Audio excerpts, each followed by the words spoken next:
An interesting fact, when you look at the major religions of the world, one thing they each have in common is that a male figure went off into a wilderness and was either enlightened or given specific instructions by a deity. Those instructions would ultimately become the main tenets of their respective religions. By the way, Christianity is the largest religion, but Islam is the fastest growing religion, which brings me to today's topic. Right now, I'm going to reveal a very basic but valuable strategy that can help you accelerate the rate of financial growth for your business. The same strategy can also boost your personal wealth profile as well.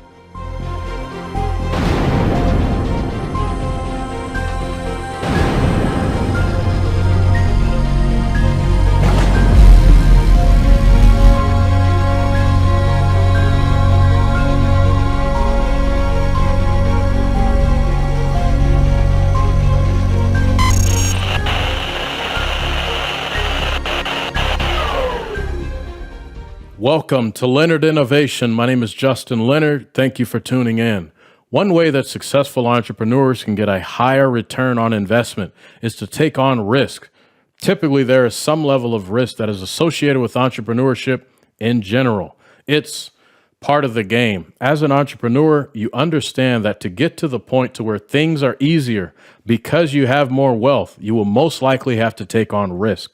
I have determined that the type of risk that you take is directly proportional to either of these three things or a combination thereof. The first is your past history of success. Are you somebody who's just known to be a winner?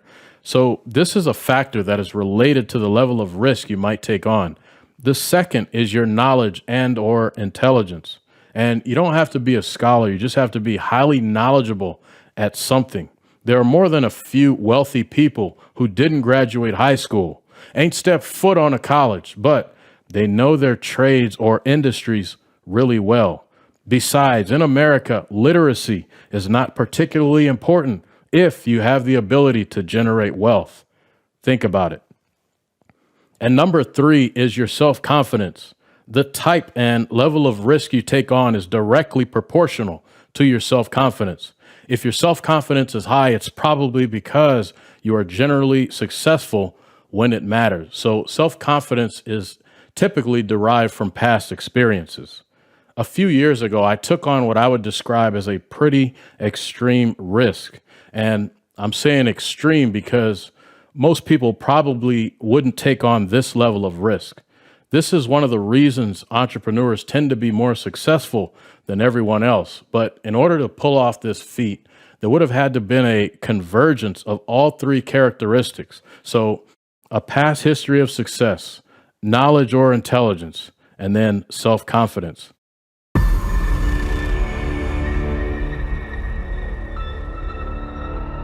At the time, my business was renting about 8,000 square feet of space, and I was paying about $4,600 per month in rent. Soon it will be time to renew the lease agreement. The clock was ticking and I had about 3 months to make a decision as to whether to renew the lease or find another place. Landlords typically want to know your plans as soon as possible so that they too can make plans. Now, when you go to renew a lease, the cost goes up by about 20%. So that meant I would go from paying $4,600 per month to $5,500 per month.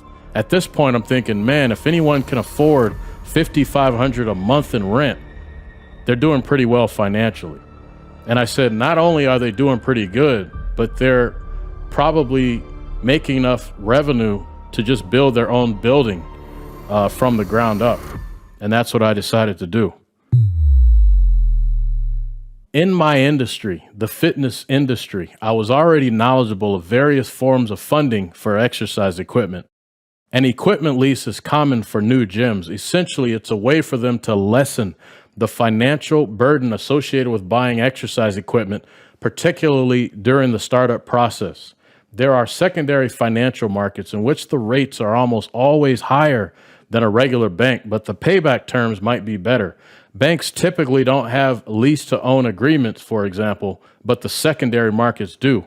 So my industry knowledge of the secondary financial markets ultimately helped me to secure the funding needed to buy my own warehouse. I intended to use our existing bank for funding, but it was going to take a while because of the construction-related paperwork they required. I was trying to go the faster route by explaining that I wanted to do it as an equipment lease, but the issue was, since the structure was permanently anchored to the ground, it would require a commercial building loan, which involved, unfortunately, more red tape.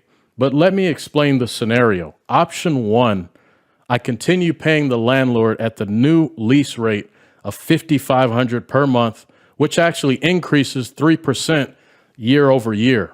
Or option two, I take the 5-year lease, which was a fixed $3,650 per month. When a business rents from a landlord, they pay rent in perpetuity. In my scenario, the lease was to terminate at the 5-year mark. And once that lease was up, I would own the asset. Predictably, I ended up paying off the warehouse just outside of 3 years. And due to the early payoff, I was able to negotiate a bit of a discount on the remaining balance. The main point of my story is, none of this could have been achieved had I not taken on risk. The key to rapidly accelerating financial growth is to take on risk. And the type of risks that you take on are directly related to those 3 critical areas: past history of success, intelligence/knowledge, and self-confidence. In my example, while the risk level was high, I knew I could do it because the funds were there to be able to do it. For me, the risky part was the timing.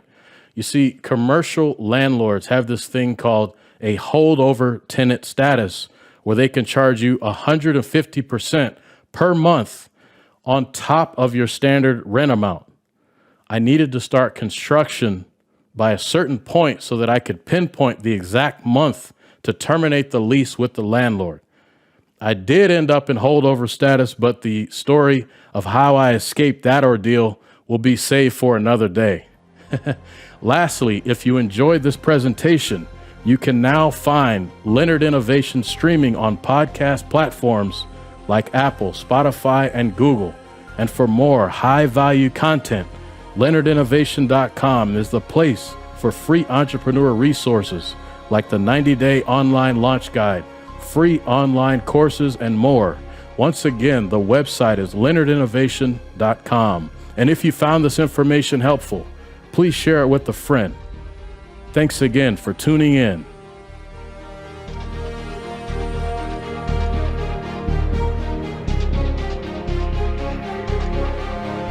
Leonard Innovation.